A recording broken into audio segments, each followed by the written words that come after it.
Have you ever felt like life is happening to you instead of for you? Like you're always reacting, always rushing, always behind. You wake up to an alarm that feels like an assault. You check your phone before your eyes fully open. You're immediately pulled into other people's urgencies. By the time you get to work, you're already exhausted, and you haven't even started your day yet. What if I told you there was a man who felt exactly like this for 7 years? Stuck, reactive, exhausted, living on a treadmill he couldn't get off until he made one decision, one simple change. He set his alarm for 5 a.m. not because he loved mornings, not because he was naturally disciplined, but because he was desperate. And that one habit, waking up at 5 a.m., didn't just change his schedule, it changed his destiny. If you've ever felt like you're living everyone else's life except your own, stay with me until the end, because this story might show you the most powerful hour of your day, the hour you're currently sleeping through. The man who had no time, his name was James Parker. 32 years old, marketing manager at a mid-sized tech company. Good salary, decent apartment. From the outside, his life looked fine, but James was drowning. Every morning, his alarm went off at 7:15 a.m. He'd hit snooze twice. Finally, drag himself out of bed at 7:30. Shower, coffee. Scroll through emails while eating whatever he could grab. Out the door by 8:20, already stressed. Work was a blur of meetings, emails, putting out fires. Lunch at his desk, more meetings, more urgency. By 5:30 p.m., he was mentally fried. Home by 6:30, too tired to cook, so take out again. Watch something mindless on Netflix. Scroll social media. Tell himself he should read that book, start that side project, go to the gym. But he was exhausted, so he'd watch another episode. Check his phone again, and before he knew it, it was 11:30 p.m.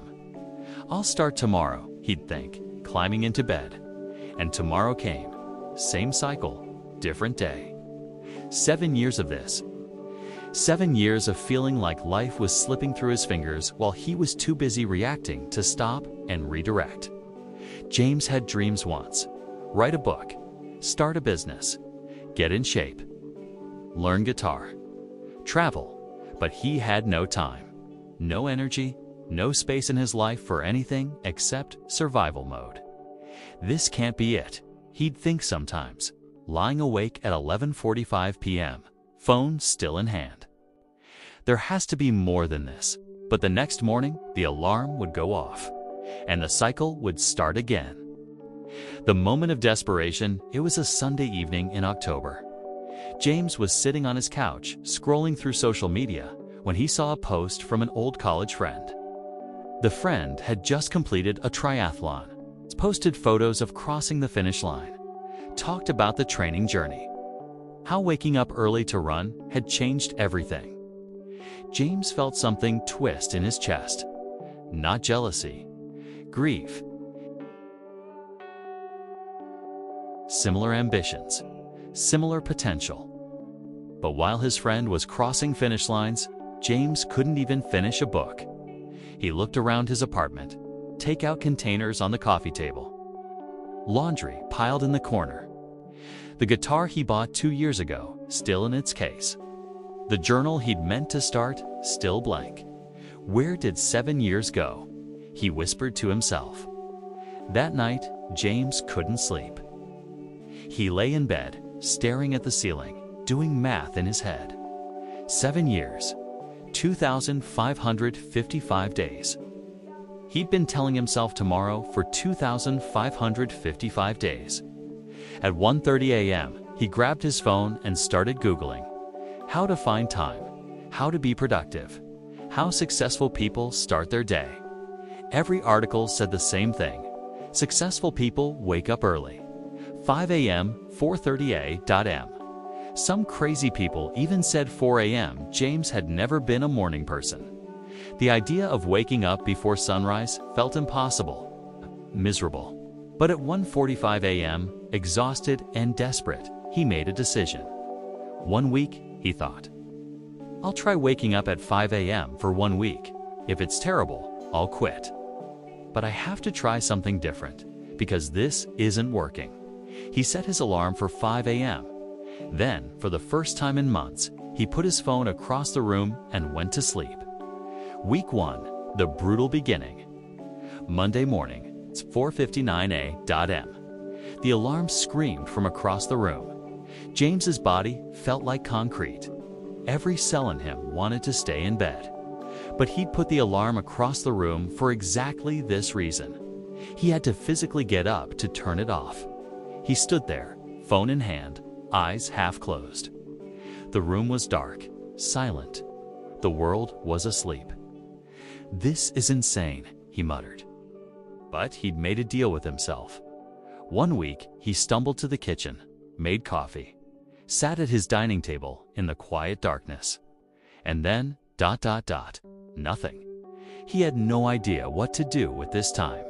He checked his email, browsed news, scrolled social media, felt his eyes getting heavy. By 5:45 a.m., he was back in bed, napping until 7 a.m. That was pointless, he thought. Tuesday was worse. He overslept until 6:30 a.m. Wednesday, he turned off the alarm in his sleep and woke up at 7:15 a.m. As usual, Thursday, he almost quit. But something stubborn in him refused. He'd said 1 week. He'd finish 1 week. Friday morning, 5 a.m., James woke up again, still exhausted, still tempted to quit. But this time, instead of aimlessly scrolling, he asked himself a different question. What's the one thing I've been saying I'll do tomorrow for 7 years? The answer came immediately. Right, he'd wanted to write a book since college, had an idea, characters, plot, but no time. So at 5:10 a.m., in the dark quiet of his apartment, James opened his laptop and wrote one sentence, then another, then a paragraph. By 5:50 a.m., he'd written 400 words. Terrible words, but words. For the first time in 7 years, he'd done something for himself before the world made demands on him. Week 2, the shift, something changed after that Friday. James realized waking up at 5 a.m.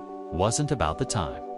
It was about having time that belonged to him before it belonged to everyone else. By 6 a.m., his phone would start buzzing. Emails, messages, the world waking up and pulling him in. But from 5 a.m. to 6 a.m., that hour was his, untouchable. Week 2, he protected that hour like it was sacred. Monday through Friday, wake at 5 a.m., write until 6 a.m. The writing was still bad, but it existed. And each morning, the word count grew.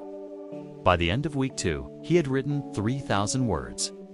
In 2 weeks, he'd written more than he had in 7 years. But something else was happening too.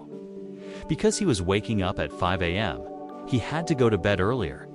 No more mindless scrolling until midnight. He was in bed by 10 p.m., asleep by 10:30 p.m. The first few nights, it felt like he was missing out. But he realized he wasn't missing anything. He was just watching other people live while he waited to start living. By the end of week 2, James noticed something strange. He had more energy during the day. He was sharper in meetings, less reactive, more focused. One of his coworkers asked, "Are you okay?" "You seem ... different." He was different.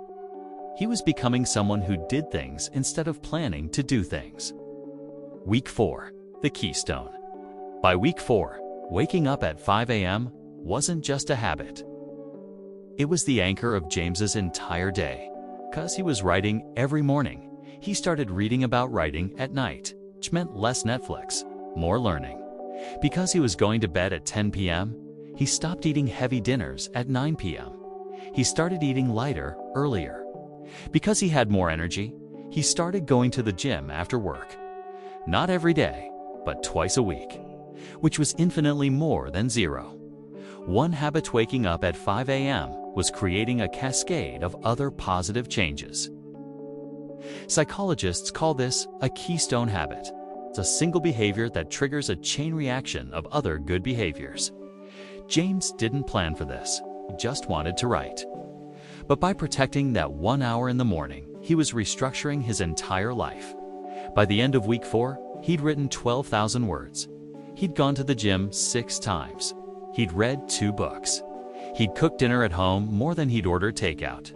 His friend from college messaged him, "Hey man, you seem really energized lately. What's going on?" James smiled and typed back, "I started waking up at 5 a.m. Month 3, the compound effect 3 months in. The transformation was undeniable. James had written 45,000 words. Not a finished book, but a real draft. Something tangible. He'd lost 12 pounds. Not from a diet. From having energy to move and time to cook real food. He'd been promoted at work. His manager noticed he was sharper, more proactive, less stressed. But the biggest change wasn't external. It was internal. For 7 years, James had felt like life was happening to him. Now, he felt like he was authoring his life. The difference? That 1 hour from 5 a.m. to 6 a.m. In that hour, he wasn't responding to anyone. He wasn't reacting to urgency. He was creating, building, moving towards something he chose. And that feeling of agency, of authorship, bled into the rest of his day. He started saying no to meetings that didn't matter. Yes to projects that excited him. He stopped people-pleasing and started purpose living. One morning at 5:30 a.m., coffee in hand, manuscript open, James had a realization. I've lived more in the last 3 months than I did in the last 7 years. Not because he had more time. He had the same 24 hours, but because he took ownership of the first hour. And that changed everything. Month 6. The destiny shift 6 months after that desperate Sunday night. James's life was unrecognizable. He'd finished the first draft of his book, 2,000 words. It needed editing, but it existed. He'd lost 23 pounds, ran his first 5K. Not a triathlon yet, but he was moving. He'd been offered a senior position at another company. Better pay, better role. They wanted him because of his clarity and execution. Qualities he'd developed by starting each day with intentional action. But the real transformation wasn't the book or the weight or the job. It was who he'd become. James was no longer the man who said tomorrow. He was the man who said today and meant it. He was no longer reactive. He was intentional. He was no longer exhausted by life. He was energized by purpose, all because of one habit. 1 hour, one decision. The conversation that explained it all. 6 months in, James met his college friend for coffee. The one whose triathlon post had triggered everything. "Man, I need to know," his friend said. "What happened?" "You're like a different person." James laughed. "I started waking up at 5 a.m. His friend nodded. "I knew it. That's what changed everything for me too." "But why does it work?" "It's just an hour." James thought about it. "It's not about the hour. It's about what the hour represents," he explained. "For years, I was living in reactive mode. My day started with everyone else's agenda. Email, messages, urgency. I was productive, but not for me. I was busy, but not building anything. Waking up at 5 a.m. gave me 1 hour where I was in control. 1 hour to invest in what mattered to me. And that 1 hour changed how I saw the entire day. It's a keystone habit. It triggered everything else. Better sleep, better food, better energy, better focus. But more than that, it changed my identity. I stopped being someone life happened to. I became someone who happened to life." His friend smiled. "That's exactly it. Most people think waking up early is about productivity. It's not. It's about ownership." The truth about the 5 a.m. habit, my friend, if you're watching this and thinking I could never wake up at 5 a.m., I need you to hear something. This isn't about 5 a.m. It's about having 1 hour that's yours before the world claims the rest. For some people, that's 5 a.m. For others, it's 6 a.m. or 4:30 a.m. The specific time doesn't matter. What matters is this: do you have time in your day that belongs to you? Or does all your time belong to everyone else? James's story isn't about being a morning person. It's about making a decision to stop living reactively and start living intentionally. And that decision starts with protecting 1 hour for yourself. Your framework this week, if you want to try this, here's the system James used. Week 1, survival goal. Just wake up. Don't worry about being productive, just prove to yourself you can do it. Set alarm across the room forces you to get up, go to bed earlier, 10 p.m. if waking at 5 a.m. Use the hour however you want, just don't go back to bed. Week 2, purpose goal. Define what you'll do in that hour. Ask, what's the one thing I've been saying I'll do tomorrow? Use the hour for that thing, only writing, reading, exercise. Learning, protect it like it's sacred. Week 3, refinement goal. Build the supporting habits. Earlier dinner, easier sleep, no screens after 9 p.m., better sleep quality, consistent wake time, even on weekends, builds habit. Week 4, compound goal. Let the cascade happen. Notice other habits improving naturally. Don't force it, just observe. Trust the Keystone Effect. By week 4, you won't be forcing yourself awake. You'll want to wake up because that hour is the best hour of your day. Remember this, here's what James learned in 6 months. 1, you don't find time. You create time by protecting it. 2, waking up early isn't about the time. It's about ownership. 3, one keystone habit can trigger transformation in every other area. 4, the hour you give yourself before the world takes the rest will change your life. 5, you're not a morning person or a night person. You're a person who makes choices.